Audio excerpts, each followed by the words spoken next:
My name's Jillae. Thank you guys so much for being here.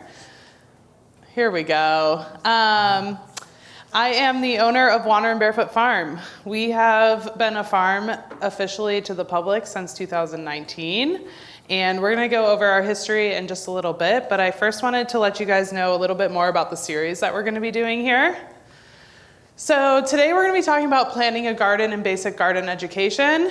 This is really an overview for beginner gardeners, although if you've been gardening already, there's a lot that you can learn. I learn stuff every single year and I make a lot of mistakes, so there's always something new to learn in gardening. Our next class in May is going to be an in-depth seed starting class. It is a little bit late in May to be starting seeds. However, we are going to talk about fall gardening in September, so you can carry that knowledge from the class in May into September. In October, we're going to be talking about preserving your harvest. I do a lot of canning, pressure, pickles, freeze drying, dehydrating. We're going to talk all about how to preserve your harvest so that you can continue eating it all year round. And in November, we're going to talk about raising chickens from chicks all the way until they start laying and onward. And that is what we will be talking about throughout this series. Here is our first slide. I have a couple pictures for you guys of our farm and some of the stuff that we do. Down here on the bottom is our land. So we have 6 acres. We farm about an acre currently, and that is what it looks like as of now. We do in-ground gardens. We are also beekeepers, as you'll see up in the corner there. That is my pride and joy picture that I took one day. We had a big space in the beehive, and when there's spaces in the hives, the bees fill it up with honeycomb like that, and it comes out to look really amazing. So beekeeping, some of my pickles that I do, we do a lot of plant starts, and then just some of the vegetables that we've grown as well. And this is our farm. So my husband Wes and I run the farm together with our 2 boys. In the first picture here is Wyatt, who is now almost 3. And Archie is 6 months. He is our newest addition. They are currently not very helpful on the farm, but hopefully someday they will be. We started in 2016 with just homesteading. I started when I went to the farm store and I picked up 6 chickens, and then it all went downhill from there. Everything exploded and I decided that we were gonna be farmers, and I'm not sure if my husband was very excited about that, but he has adjusted. We started then with 25 chickens. It all spiraled really quick.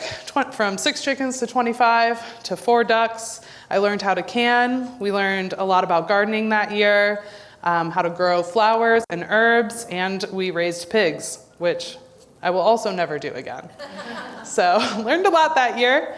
2009, we became an official farm with the state of Illinois, and we started servicing the public. We started doing farmers markets. We started beekeeping in 2019. We grew our flock to 40 chickens and 30 ducks. We started raising turkeys as well, which I don't know if I'll ever do that again either. It's all a learning process. In 2020, COVID hit, as we all know. We really focused on just what we wanted our farm to be and the goals for our farm. In 2021, we did Batavia Boardwalk shops. It was 10 little shops in Batavia. There was an 8-month program there. We opened a farm store, and you'll see in this last picture, a lot of these are from the farm store with the pickles, and this picture is right outside of our farm store. That was a really unique experience for us. We figured out we don't want to be in retail. I spent the entire year in my kitchen canning because my pickles and jelly sold out every week, which was amazing, but it was a lot of work. And I really missed being outside and being hands-on in the garden that year. So learned we didn't want to do retail. In 2022, we went back to farmers markets. We started doing vegetable subscriptions. I taught a lot of classes, and we had our second boy, Archie. And this year, we are moving back to a homestead kind of feel. We have decided that mostly we have a huge water issue, which we'll get into, that we are not able to keep up with the watering for a market garden. And we're doing a lot of public speaking this year like this. So we're just kind of moving the focus back to the homestead, moving it back to feeding our family and educating the community, which is really where we like to sit. All right. So this is planning a garden. Before we jump in, who here has had a garden before? Oh wow, amazing, most of you. So a lot of this you might already know and a lot of it you might learn. This is geared towards beginners, but like I said, there's a lot of information. So first we're going to talk about the USDA hardiness zones. This is the most important part of planting your garden. This is a map of the entire country, as you can see. The hardiness zones go from zone 1 to zone 13. Zone 1 is Arctic level, that is literally Antarctica, and zone 13 is subtropic, and most of that is in South America. In the US, we range from zone 1 to zone 10B, maybe 11, but lower Texas and lower Florida are where you get those subtropic levels. We're going to narrow it down to Illinois. As you can see here in Illinois, we actually go from zone 5A to 7B. And narrow it down just a little bit more to our area. It's actually kind of unique because Chicago, Cook County, is actually a different zone than us out here in the suburbs. And Chicago is zone 6, western suburbs is 5B. So we are 5B currently here where we are. If you are on Zoom and in a different location, all you need to do is go back to the big map and figure out which zone you are. That is the first step. Zones are important because these tell you what you can plant in your area. You don't want to be planting things like lemons where we live because they're not going to survive. And at the same time, you don't want to plant cold weather crops way down south where it's going to be too hot for them to ever grow. All right, we're going to jump into soil. Soil is probably the most important part of your garden. It's something that you should spend a lot of time on, a lot of time fixing, and really figuring out what components make up the soil in your garden area. Healthy soil is a complex ecosystem. It has a balance of physical, chemical, and biological properties, supporting plant growth and other soil functions. Soil testing is really important. If you've never had a soil test done, I suggest you get it done. Soil tests, we will go over on the next page. You can buy kits or you can do it yourself and send it in locally. By understanding your soil, you're able to determine what you need to add to the soil to give the plants the best chance at life and to also up your production of vegetables, fruits, things of that matter, whatever you're growing. So to do a soil test, there's a couple different options. To do one at home, all you need is a bucket and a shovel. You're going to figure out where your garden space is, and you're gonna dig 10 holes within that area. The holes are supposed to be spread out, so you don't wanna dig them right next to each other. You do wanna spread them out a bit and throw them into the bucket. So what I do in our garden, we garden about an acre. I go through that acre and I take 2 scoops from 10 different holes throughout that whole entire acre. You're gonna throw it all into a bucket and you're gonna mix it super well. Then you're gonna throw it into a bag, a Ziploc bag, usually just the regular sandwich bags are fine. And you can send that into the University of Illinois Extension office. And if you're out of state, all you need to do is Google a local university that does soil testing. When you send it into the universities, it is typically free, so you don't really have to worry too much about paying anything. Or you can get really convenient and order a soil test online on Amazon or any of the garden shops. And that comes with its own set of instructions, very similar to this, typically on a smaller scale. And you can ship it in and then they will ship it back to you. They'll ship the results, I should say, back to you. Your soil test results are super important. We're gonna go over on the next few slides kind of what your soil results will look like and the different components that they are going to let you know about and how to fix them. So when you get your soil test back, sorry, I'm a little lost here on my notes. Here we go. When you get your soil test back, it's going to tell you all of these things and what's involved in them. So the first thing it's going to tell you about is organic matter. Organic matter is decomposed plant and animal residues. It contributes to soil fertility, the water holding capacity, and the structure of your soil. You're also going to get a report back about the minerals in your soil. Soil needs a huge range of minerals, and I've only listed a couple. Nitrogen, phosphorus, and potassium are the most popular minerals that will be listed. These come from weathering of rocks, they come from decomposed matter as well, and different fertilizers. Soil structure is also extremely important, especially with what you want to plant. Soil structure is how your soil is in your hand. So typically you want a crumbly soil with a good texture and it's a little moist but not too wet. You also want the size of the soil particles to be filled with organic matter. And your soil test results will tell you this. So if you pick up your soil and it's super clumpy and a little heavy, you might have too much of clay in your soil. This typically happens with in-ground gardens. If you're adding soil, your soil should be okay already.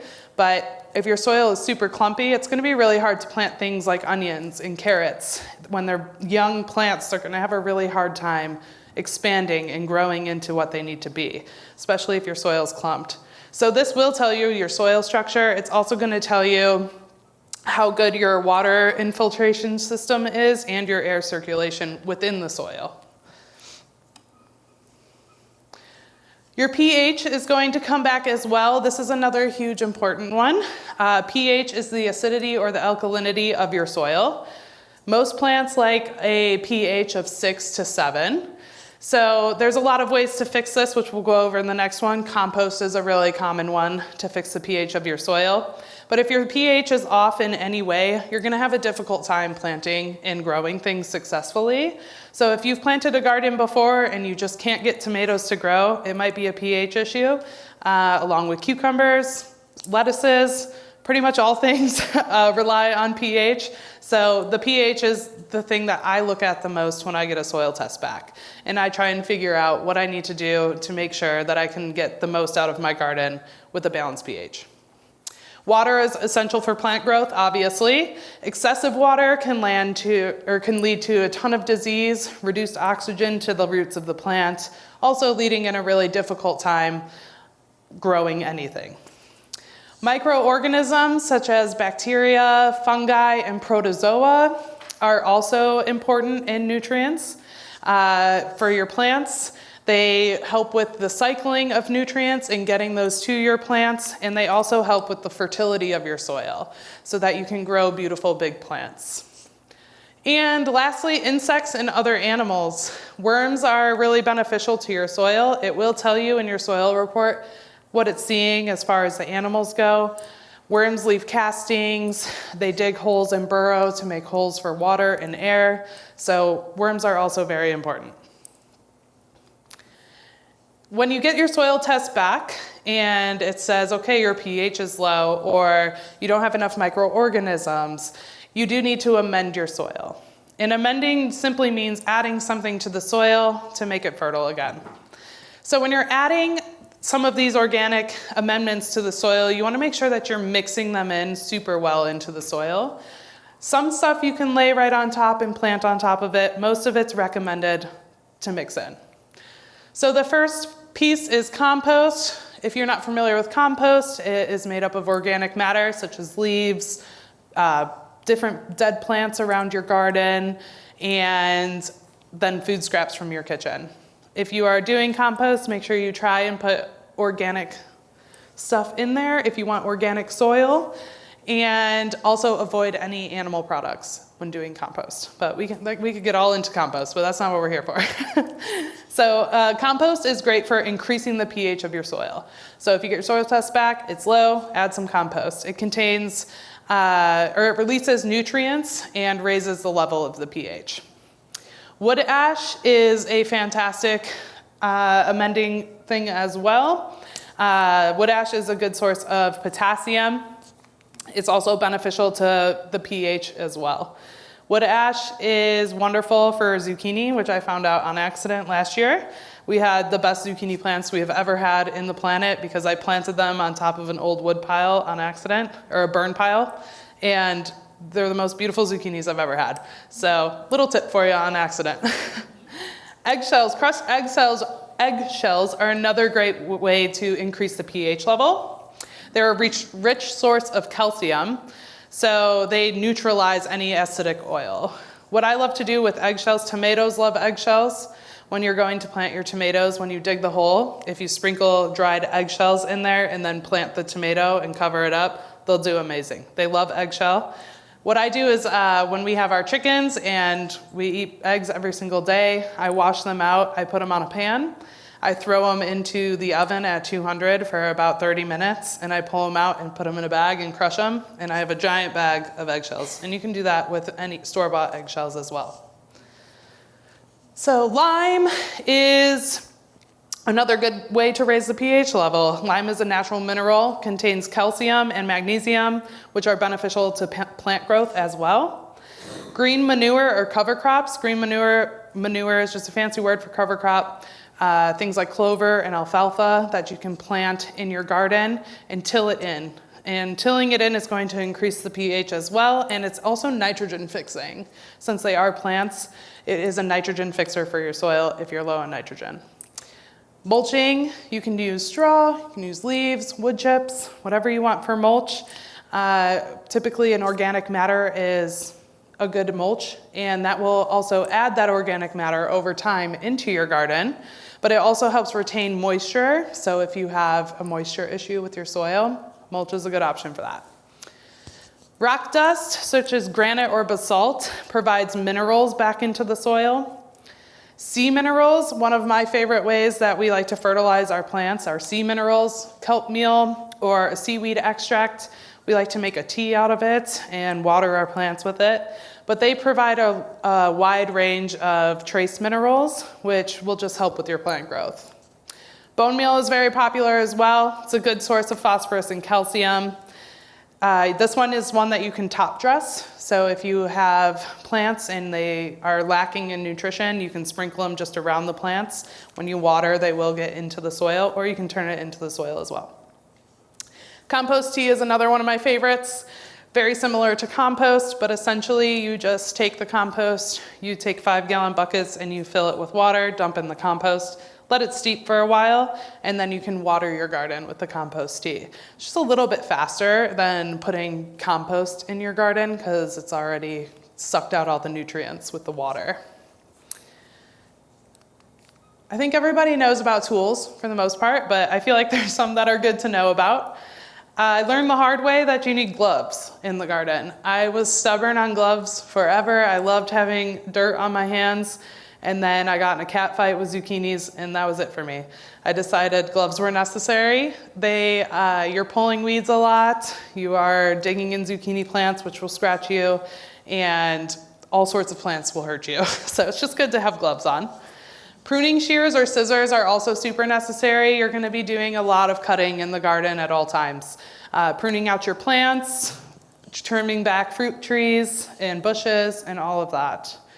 Garden forks are really good for turning the soil when you're digging and planting. It's good to loosen up any big clumps that you have in your soil. Hand trowels you'll use for a wide variety of things as well. Transplanting all of your plants, weeding, working in containers. We have a spade shovel, which is a bigger shovel. You'll also use this almost daily. If you are using raised beds or if you're amending your soil, you're going to be doing a lot of digging and a lot of spreading of soil. So a big shovel is good. Garden hoe saves my life every single year with weeds. It is my favorite tool in the garden. It chops weeds down so fast and really saves my back on weeding. So I love the garden hoe. Wheelbarrows, for obvious reasons, you're going to be hauling a lot of soil and plants and all those things. I always have twine on me when I'm in the garden because I tie up plants a lot. So as you probably know, tomatoes get really big and bushy. So I like to tie my tomatoes up. I make a row with some T-posts and I tie them up so they stay straight instead of using all of the cages. And that works pretty well. So I always have twine on me. A tiller isn't necessary for everybody, but if you are starting a brand new garden and you're going to do an in-ground garden, you are going to want to use a tiller. It will save you a ton of time. It will save your back from digging out all the sod, and it just makes it go so fast. So tillers are nice, and the most important thing on this list is a garden journal. I also tried to wing it for years without using a garden journal. Learned the hard way. I shouldn't do that because I kept making the same mistakes. But now I just take it out with me when I go out there. Almost every day I at least have it somewhere I can access it outside.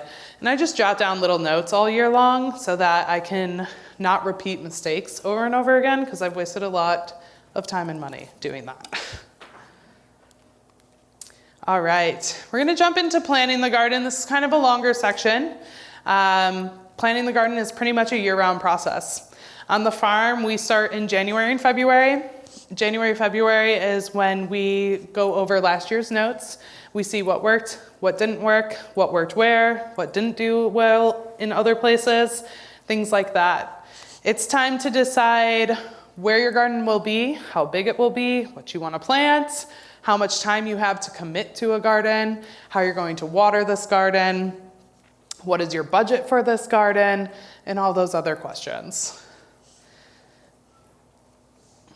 All right, what do you want to grow? So there's 4 basic types of garden. There's flower garden, herb garden, vegetable garden, and assorted garden. So a flower garden can be anything you want it to be. Actually, any of these can be anything you want it to be. But if you want a vase full of flowers on your counter all summer long, you're probably going to want to go more towards a cut flower garden. Cut flower gardens are great. There's such a wide variety of flowers that you can do. Zinnia is a really popular flower for a cut flower garden. It's also a really beginner-friendly flower. Zinnias grow like wildfire. They branch out big. They can get up to 4 feet tall. They bloom after you cut them. So they're a wonderful option, and they're really, really easy to maintain. And to plant. All you have to do is sprinkle the seeds on the soil and maybe give it a little brush, and they're good to go. So zinnias are great for cut flower. And let's see, bulb gardens are awesome as well. Bulb gardens, there's some pros and cons. The pros of bulb gardens is they come back every year. So you will have flowers that come back year after year after year with bulbs. The downside is once you plant a bulb garden, you can move it, but it's not recommended. It's pretty permanent. And also you can't plant anything else over there really. So if you have a big plot of tulips, you're gonna have tulips in that same area every year. So it's important in your planning phase to figure out where those tulips are gonna thrive and to know that you can't move them. Peonies are the same way.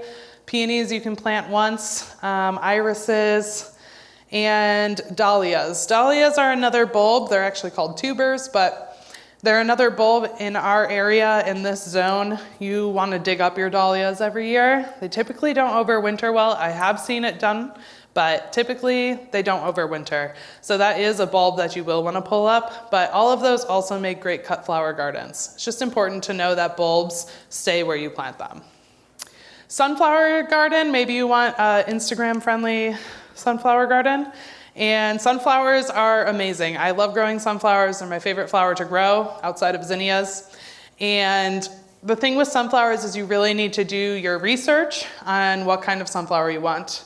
There are massive amounts of varieties of sunflowers, and they range from little tiny flowers on the ground, a foot high, to 12 feet tall.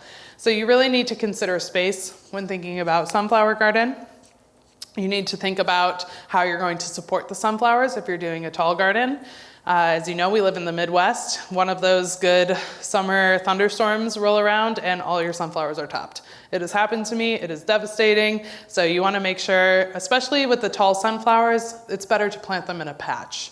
If you plant the sunflowers in a patch, they kind of support each other. So when the wind comes, they kind of go together instead of just totally flopping over.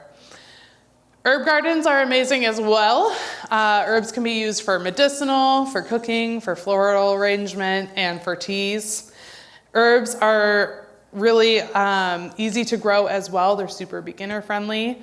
Herbs are amazing to grow in pots because they can grow large or small, but some of them do spread like crazy. One of my biggest gardening mistake I have ever made was planting mint in the ground.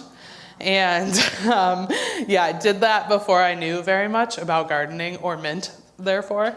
And now I have about a half acre of mint and it's growing every year. So I've gotten smart with it. I sell it to restaurants and bars, and that has done amazing because they use a lot of mint in their cocktails. So I made it work, but not ideal. So don't do that. You can also use herbs in floral arrangement. So if you're going for a flower vibe, Thai basil is a beautiful flowering basil that is good to eat, but it's also amazing in bouquets. And we'll jump to vegetable garden. The most important thing I can say about vegetable gardening, if you're new to it, is to start small. It's so exciting in like February and March when all of your seed catalogs start rolling in, which by the way, seed catalogs are free. So if you want to go wild, you can log on to these seed companies, type in your address, they'll send you one every year, be warned. And it's so easy to just order 134 packets of seeds and then plant 15 of them. So that was me also. And start small. That is so important because the whole goal of starting a garden and growing your own food is to actually grow your own food. But when you get too excited and you get too ambitious and you're like, I'm gonna do all of this stuff, it doesn't work out all the time. Sometimes some people are amazing at it, but for me, I learned the hard way. I got really excited about things and 5 things came up and I was like, okay, well this sucks. But it's really easy to get overwhelmed. Just start small. You want to plant crops that are native to the area and again within your zone. And you want to kind of research on easy and hard crops. There are definitely crops that are harder than some. Tomatoes, cucumbers, easy crops, especially for beginners. Well, most of the time. And then you have some hard crops like Brussels sprouts. Brussels sprouts are hard to do here. Corn, if you're not planting it in huge patches, it's kind of hard to do. So there are some easier and some harder crops. And you'll want to just kind of weigh your options, look at your skill level. If you're brand new, maybe go with some stuff that you know will do okay. Zucchini is often a safe one as well. And I don't know if you guys have heard the Midwest joke, when zucchini season comes around, you run around and put them in people's mailboxes. Because we've had some. But yes, the goal is to actually have a successful garden. So just start small. And you can do a combination of all of these. And we're going to touch on companion planting in just a little bit. It is a very important thing. If you're going to star or take anything away from this tonight, have it be companion planting. Because there are a lot of vegetables, there's a lot of fruits, and a lot of flowers that do not like to be planted together. And it can heavily hinder how much your plants produce. All right, so where will your garden go? This is all part of the planning phase. It depends on the space that you have and the space that's needed for what you want to grow. Placement of your garden is important and will drastically change the results of your garden. So first we're gonna touch on just kidding, we're gonna revert back. You wanna place your garden where you're gonna have 6 to 8 hours of sun. Most plants and vegetables like to have 6 to 8 hours of sun. Some will do okay in the shade, but you do wanna try and get the sunniest area of your yard. The best way to do that is just kind of start observing your yard and figuring out how long the sun sits in certain areas. If you wanna get really fancy with it, they do have sun meters that you can get on Amazon or at local stores and stick it in the ground, and then you can forget about it and come back out and it'll tell you how long the sun hits that area for. You also want to make sure that you're planting where your soil has been tested already, as we already spoke about. You want to avoid areas that collect a ton of water, so it goes with observing your yard again. If you notice a place with a giant puddle, stay away. That's going to drown your plants. In our yard, we have a whole lake sometimes when it rains too hard, and we also found that out the hard way.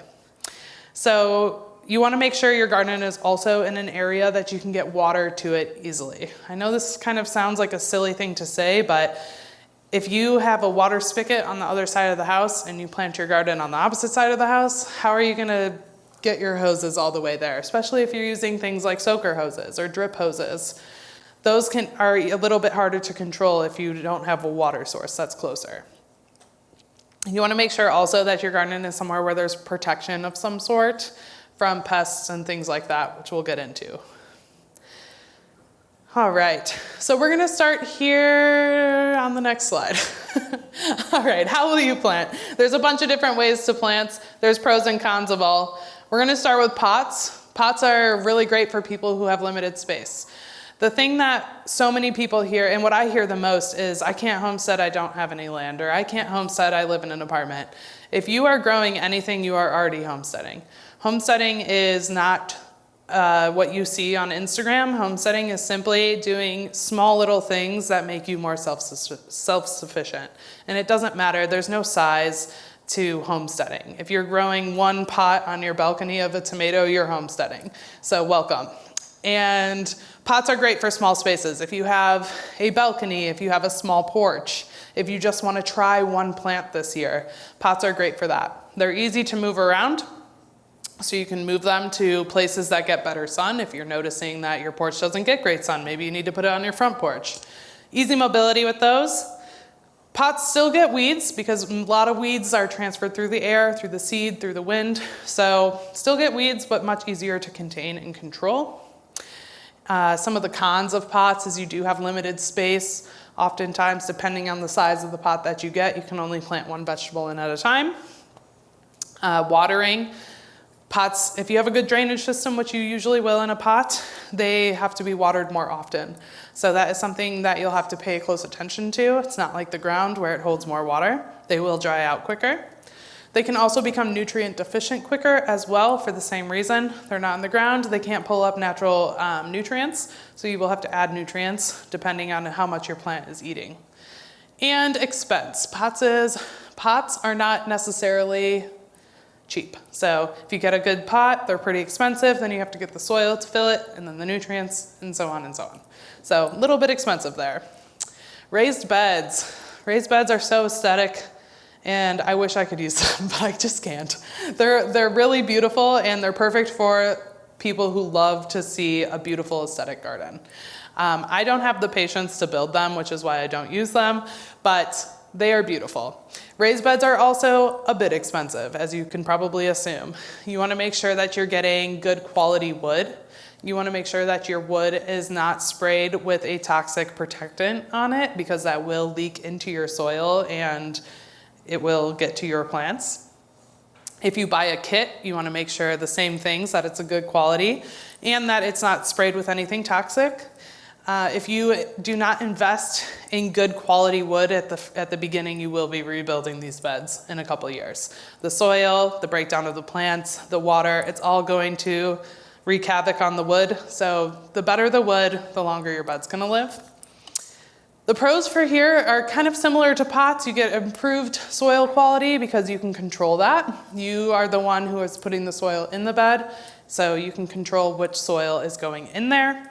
They're easier maintenance. They're definitely better for people with any kind of mobility issues. They're easier on your back, they're easier on your arms because they're a little bit higher off the ground. Pest control is typically easier in raised beds. Since they're up high, you don't have to worry about rabbits and things like that getting into your garden beds. And you can get a longer growing season with raised beds. This is the really nice part about raised beds, is that the soil never gets the same temperature as it does in the ground. It's always slightly warmer. So it's gonna defrost faster in the spring and it's gonna stay warmer when the season ends. So that's a good pro for raised beds. And obviously they're very aesthetic. They're beautiful looking. Upfront cost is a con there, as we talked about. Limited space again with raised beds. You have a little bit more space than pots, but you still have limited space. I'm going to talk a lot tonight about airflow and overwatering. So airflow is a very essential part to your garden. If you put things too close, especially in a raised bed, you're not going to have that airflow. It's going to lead to a lot of disease. Drainage in raised beds can be tricky, and so it's important that you layer your raised bed appropriately. We grow a herb for a skincare company, and an organic skincare company, and they have a raised bed. We did that just because we didn't test the soil where their plant is, so we had to build a raised bed for them.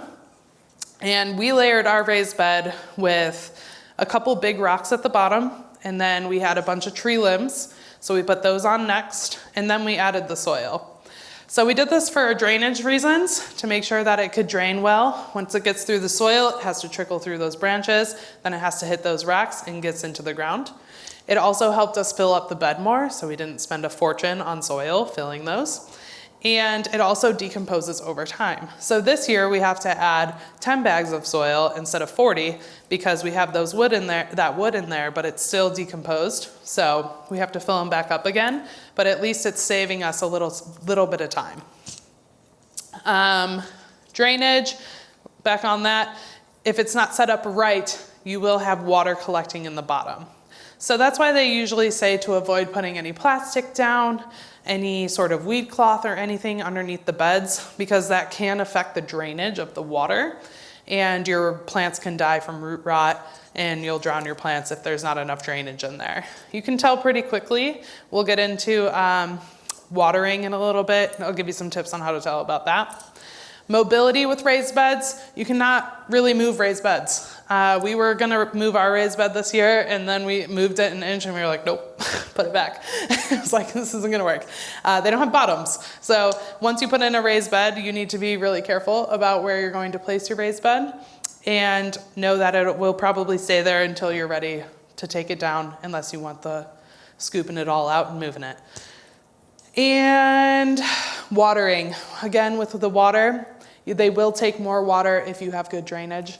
So just be prepared for that. They will dry out faster. You have less bed maintenance here as well, because the weeds aren't going to be as bad. They're definitely still going to be there, but much easier to contain. All right. I skipped one too. In-ground garden is my favorite.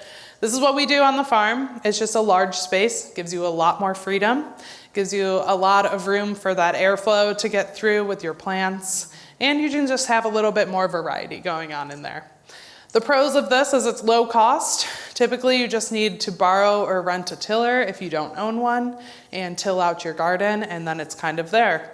We do till our garden, we've kind of adopted the no-till thing lately, but we'll till it once a year generally, and then add our amendments and till those in. So we have a lot of land and a lot of garden that we do. So a tiller is essential for us, but it gives you so much space to do stuff. I will say weed cloth is something else you should star and take home and have with you when you're doing an in-ground garden. The weeds get out of control, and they all decide to come at the same time, and then you're out there pulling weeds for hours. So weed cloth is your best friend with an in-ground garden. The nice part about in-ground gardens is you have soil. You don't have to buy any soil, so they're very cost effective. Although if your soil needs to be amended, you might spend a little bit of money there, but for the most part, soil is already kind of the perfect organic compound for growing food. So you might have to add a little bit of something here and there, but most soil has been growing things longer than we've all been alive. And let's see. Weed control, pests. Pests are a problem with in-ground because it's just exposed and they're just there. So all you need is a rabbit and his friends, and your garden is obsolete. So controlling pests, a little bit more difficult in an in-ground garden. Definitely low cost and gives you a ton of freedom, and that's why I love in-ground gardening. We have a couple other gardening techniques that I'm going to touch on. I'm not going to get into detail of them. First one is vertical growing. Vertical growing is typically seen on rooftops. If you go down to the city of Chicago, you can see rooftop gardens a lot of places, especially if you're up high, and they all typically do vertical growing. It's very similar to raised beds. A lot of them have raised beds and they just grow up. So everything grows up on a trellis. They manipulate it to grow up. A lot of vining, cucumbers, things like that. Hydroponics is plants that are grown in water with added fertilizers for nutrition. Aquaponics is hydroponics but with fish, and it creates its own ecosystem. So the waste from the fish feeds the plants, and you feed the fish. It's like a whole thing. It's amazing. Aeroponics is really cool and really hard. I've tried it once and I'll never try it again because I just was like, this is not for me. Aeroponics is growing plants in the air without any soil. And essentially you have to feed them with fertilizers and nutrients and try and get them to grow. It's very difficult. That was not successful. All right, how you will water. So watering is obviously very important when you're gardening. To plan how you're going to water involves a few steps. First, you want to make sure that you have a time that you can water. It is best to water early in the morning. Plants overnight dry up and they're very thirsty in the morning. You want to avoid watering at night because it's just a recipe for disease. The sun really helps dry out the leaves. It helps dry out the soil so that nothing sits too wet. If you water at night, then there's nothing to dry up any of the excess water, and it can lead to disease quicker. So watering early is important. If you're having a water issue, mulching will really help keep the soil wet. So we use mulch on our apple trees. We use mulch on our apple trees because they are in the back of our property, and to get a hose out there, we got to connect like 6 hoses. So it's far out there. We really rely on the rain. So we have a huge layer of mulch around our apple trees to really get the water retention there. Let's see. Checking the soil every day is also really important. This should actually be number 1 because you want to check your soil before you water. So in your pots, in your beds, in your in-ground, you want to stick your hand in there and feel how the water, or feel how the soil is. If it sticks to your hand and it's still pretty moist, just be careful how much you're watering. If you pull your hand out and there's no soil on it, you can obviously tell it's dry. You need more water. And this is good to do kind of all day, especially if you have pots or raised beds, because then it can kind of give you a feel for how much you should be watering a day. And watering deep is really important as well. So most people go out and overhead water, which you also want to avoid. We'll get into that. Most people water overhead and just for a minute. You actually want to water at the base of the plant, and you want to water for a good 30 seconds at least. You want that water to get super deep, all the way down to the bottom tips of the roots. That way they don't dry out at all. And you also want to water from the bottom because you don't want the disease to hit the leaves. Most plants do not like being watered from the top. And this was something else I learned the hard way as well.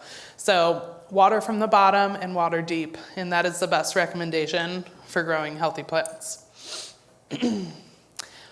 Overwatering can also kill your entire garden. So that's why it's important to check your soil. If you don't want to stick your hand in your soil, they also have soil moisture meters that you can get. And all you have to do is look at it and it'll tell you. We just do the old-fashioned test in the soil method, but overwatering can cause disease and plant loss as well. All right, we're gonna jump into some pests, and I apologize, but I do wanna make sure I get all of these accurate for you guys, so I will be looking at my laptop here a little bit. Japanese beetles are the worst. We have a huge issue with these on our farm. We always have. They are difficult to get rid of. But Japanese beetles can be found on the foliage of plants. They feed on the foliage of plants, and fruit trees and bushes like raspberries, apples, and grapes are what they love.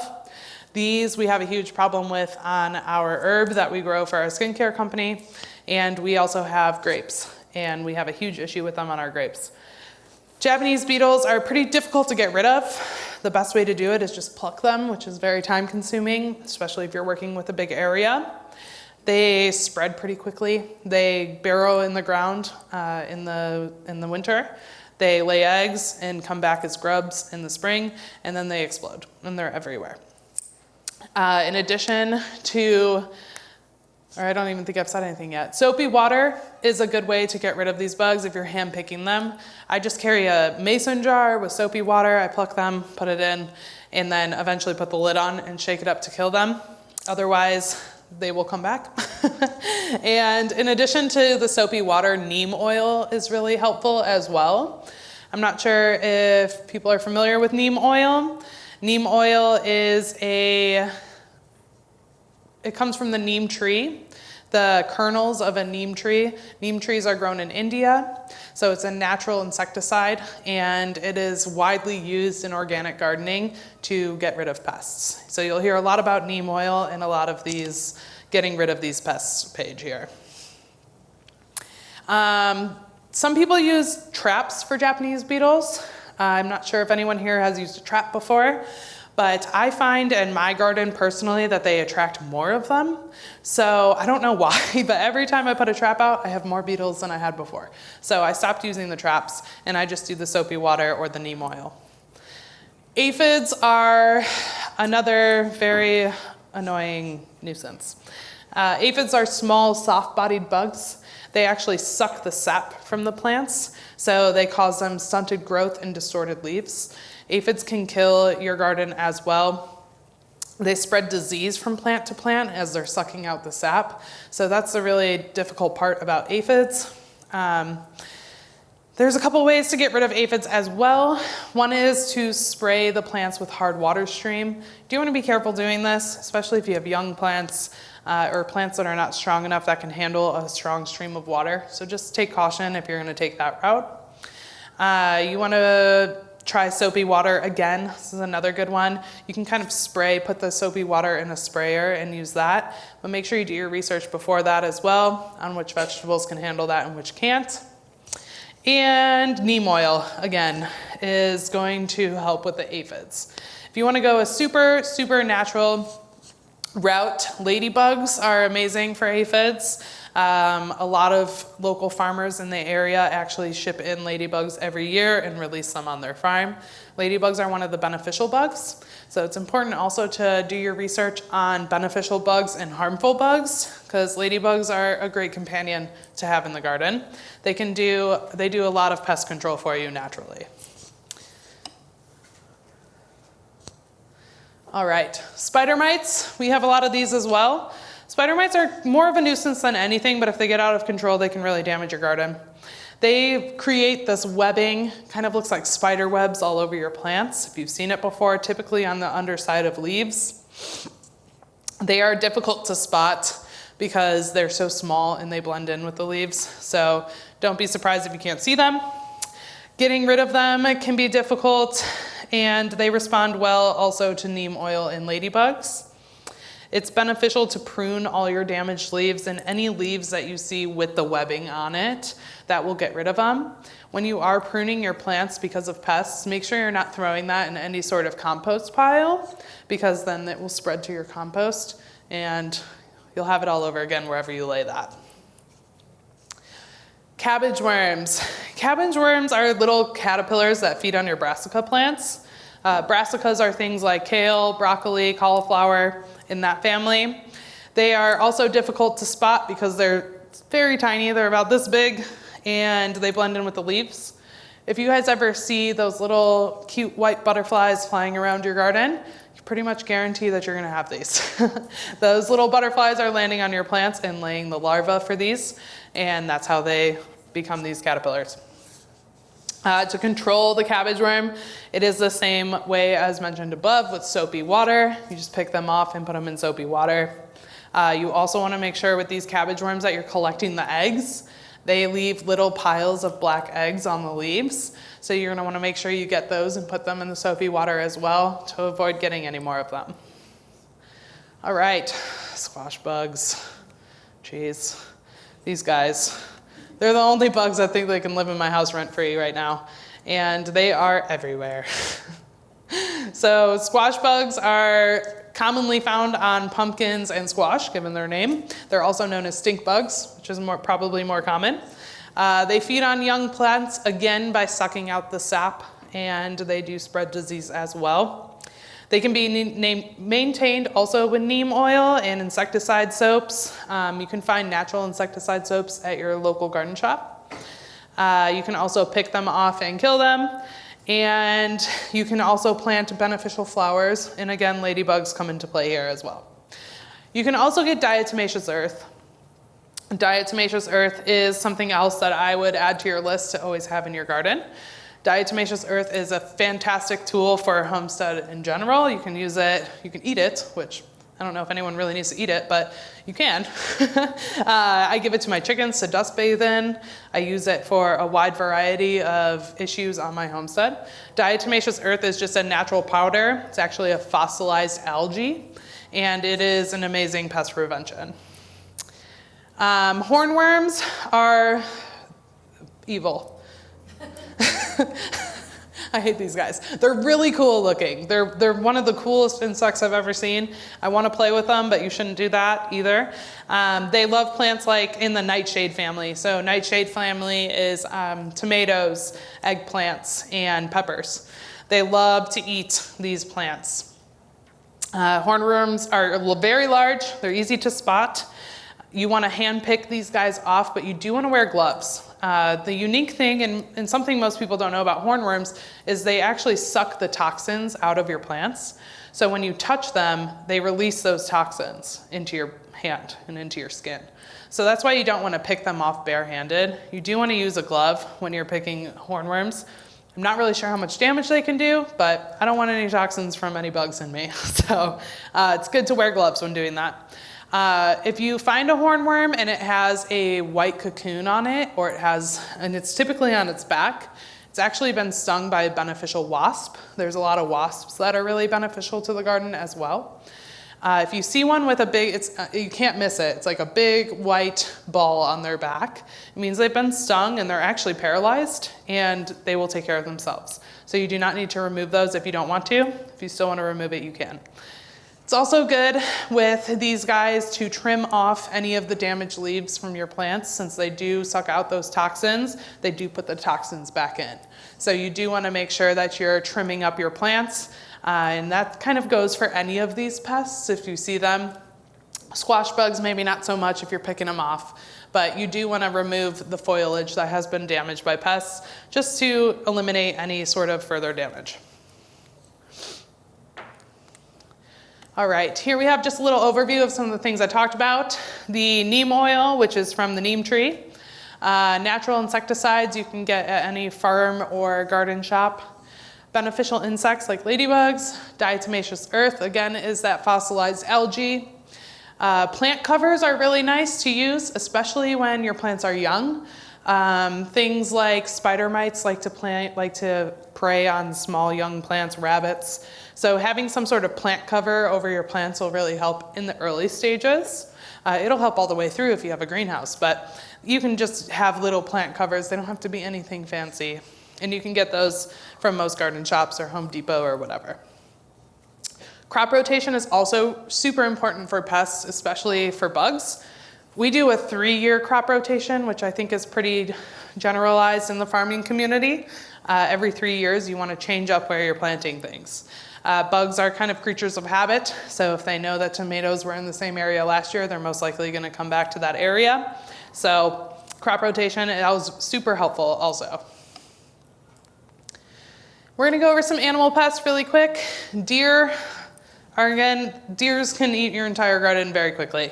So having a fence, again, is really nice to keep those guys out. They love vegetables and they love fruit trees. So we have what we finally fenced in, our farm acreage. Before, we were doing all sorts of crazy things to keep deer away, but deer are very difficult. House pets can also do a lot of damage. I have a 110-pound dog named Rufus. He is a sweetheart, but he loves to chase anything that moves, and he has destroyed giant patches of our garden. So dogs, especially if they're prey-driven and they see animals, they can run right through your garden, so it's good to keep them out. Cats can damage your plants pretty good as well. I had a cat named Tom. He thought my one bed was a restroom. So keep your house pets out if you can. Unless they're good in your garden, then that's amazing. But I haven't had such luck. Rabbits can eat your entire garden literally in a matter of hours, and then they will leave and they will come back and they will bring all of their friends. So rabbits are really important to get on top of early. If you have a smaller area and you're going to add fencing, I do suggest digging in that fencing a little bit. Rabbits are notoriously good for squeezing through and squeezing under. So having your fencing dug in about 1 inch into the ground will really help with that. Groundhogs are big diggers, so they can run through your garden patch and tear everything up. Groundhogs are hard to get rid of. I have not had luck getting rid of groundhogs, but they also love to eat foliage, so they do a lot of damage on young plants, along with rabbits. Rabbits like young plants, seed starts, and all of that as well. So you want to make sure you're really protecting your baby plants from animals. Birds are also a bit of a nuisance. If you have sunflowers or anything with seeds, the birds will attack those. They also like to go after young plants. They also like to dig in your garden for worms and things of that nature, and they can damage your plants as well. And squirrels are kind of in the same category as birds, except they like to dig a little bit more. And over here, we talked about chipmunks, which are also another nuisance, very similar to squirrels. They love to dig up bulbs, so they will go after your bulbs. I have a fight with a squirrel that I've had for a very long time over a peony plant. I don't know what his deal is with my peony. I've never had anything go after a peony, but this guy, I don't know what his deal is, but he loves my peony plant. So that's where Rufus comes into play. All right. Pest prevention, we kind of went over a bunch of this. Physical barriers, all of the fencing, things like that. Companion planting can really help. We will go over companion planting in just a minute here. But a lot of plants can naturally repel some of these pests. Some animals don't like the smell of these plants, like marigolds are really good. Marigolds are really strongly scented. They can help deter deer and rabbits. Marigolds are a pretty well-known companion flower, and they also attract a lot of ladybugs. So marigolds are a really great plant to have in your garden. You can use natural repellents. That goes from essential oils to predator urine. I have never tried the predator urine part. I don't think I will, but I could see how it would work. You can also use things like eucalyptus to also help. Animal traps are common as well to catch pests. Make sure that if you're using animal traps that you are driving them very far away from your house. They will come back.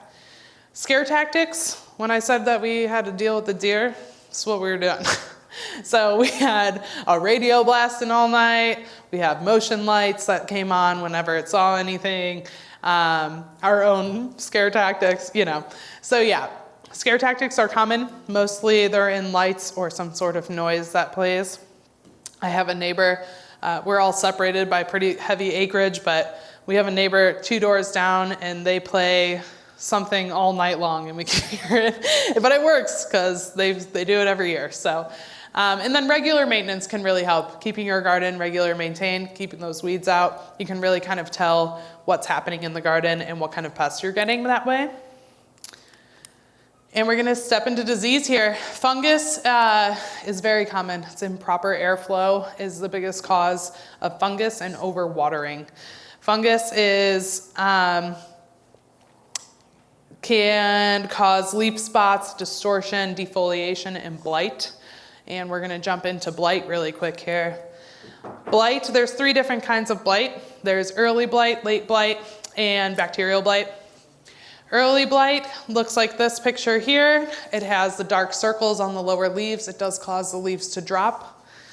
Late blight looks a little bit moldy. It has also the same thing on the leaves. So you'll get the splotchy leaves, but then you'll also notice like little mold on your fruit specifically. And it usually starts with a little ring and then they get darker and darker spots. And then bacterial blight, this is typically from overhead watering on things like beans and legumes. Legumes are mostly affected by bacterial blight. And that's also dark circles on the leaves and dark lesions on the stem. So for those, you want to really look at your legume plants for blight. Powdery mildew is something that is super common, and it's probably the most common one on here. Powdery mildew happens to us almost every year on our squash plants, and this year we will be crop rotating those squash plants, so I'm hoping to get rid of it. The thing about powdery mildew powdery mildew is the spores live in the soil. So every year when you're replanting in the same spot, the spores are going to come back. So it's good to amend your soil. It's good to crop rotate to avoid the powdery mildew. Our squash and our zucchini have been in the same bed for the last 3 years. Every year they have had powdery mildew. So this year we will be moving them. It's the most common disease of the garden that you will see. Big cause of this is airflow. Like I mentioned earlier, we had those huge zucchini plants and there was just no way there was enough airflow because we did not expect them to be 5 foot around. So we did not have a proper spacing, which is really important for airflow. Let's see. The only way to treat mildew is by spraying a baking soda and water mixture onto the plant. This works pretty well. We've done it a couple times. Otherwise, destroying the plant completely is the other way to get rid of it. All right. For psyllium wilt. This is a permanent wilt. Essentially what happens is the water system in the plant gets clogged with fungi or bacterial, and it does not let water into the plant. So it causes the plants to wilt, and it is permanent. They are dead. They don't come back. It's a fungal disease that often affects tomatoes and peppers and eggplants, again, and potatoes. Potatoes are a big one of the wilt. Yes, so you do want to destroy plants with any sort of wilt. You will notice it spreads pretty quickly. So you will notice like a droopy plant, and then the next week it'll be dead. So you'll know when you have it, and it's just important that you guys remove those plants because it does spread like plant to plant. And again, make sure you don't put those in your compost. So the key takeaways here, be sure that you're watering properly, don't overwater, and get ahead of pests before they take over. Make sure your garden is in a space with good airflow, and protect your garden with fencing. And I think we're running out of time, aren't we? Yeah, we're gonna zoom through this really fast. You guys ready? It's gonna be a turbo session. Here we go. Seeds. Make sure you pick the right seeds for your climate. That's pretty much what this is. Buy seeds based on your goals. Here's some seed companies, common seed companies. I use all of these. Johnny Seeds are what we use the most. Highly recommend, I love them. Batavia Library has a free seed library. They're building it. It is small currently, but a good place to build, trade seeds. All right, starting seeds. We're doing a whole session on this. I'm not even gonna go over this. We're doing a whole next one. The next one's on this. Planting, this is my favorite meme ever that I see, and we are currently in this third winter. It's the trick. So if you planted in the spring of deception, I'm sorry, but make sure you follow this. It's pretty accurate. Companion planting. These charts I'll make available for you guys. You guys can find them on my website. I'll put them up there for you guys, or on my Instagram, or you can just look up companion planting yourself. This is something I would get super, super familiar with. It can make a big difference in your garden. Planting, pretty easy. Make sure your soil's right. Make sure you have proper spacing. Make sure when you plant transplants into the ground that they are level with the soil. You don't want to plant them too deep. Otherwise, you kind of create a place for water to collect. Also covering with shade. When you plant your new plants in the ground, if the sun is shining too harshly on them, it can kill them. So make sure that you are providing shade. If you plant and then the next 3 days are gonna be super sunny and 90 degrees, you'll wanna shade them a little bit. And then upkeep is just daily watering, checking for diseases and pests, weeding, adding the nutrients as you need, updating your garden journal, and most of all, just enjoying your garden. You're a gardener now. Congratulations. Thank you, guys. Thanks for being with me on the turbo lesson.